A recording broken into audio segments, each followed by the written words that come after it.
I want to say something before Brother Mike comes on. I've said this before, so it won't be a surprise. Some of you, but some of you probably won't. There's an identity crisis. The Bible says in John chapter 13. And the Lord said to the disciples that night some things that stirred him, I'm sure.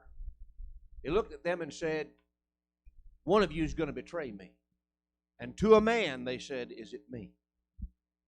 Even Judas, who had already plotted to betray the Lord. That's how bold he was. But the Bible says over there, one of you is going to betray me.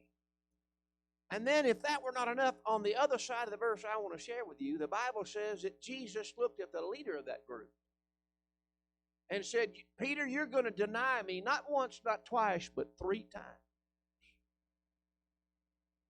You got to be kidding me. If ever there was a time and a night when they must have looked at each other and said, reckon who's real and who's not. It had to have been then. And Jesus said something and cleared everything up. Along about verse 35 in chapter 13, the last night of his earthly ministry, Jesus said this. By this shall all men know that you're my disciples, if you have love one for another. You want to spot somebody that knows and loves Jesus? They love other folk. Unconditional love. Not love them just because they did something for you, because, you see, the Gentiles, Jesus said, do that. But I'm talking about loving you when you're unlovable. That's who they are.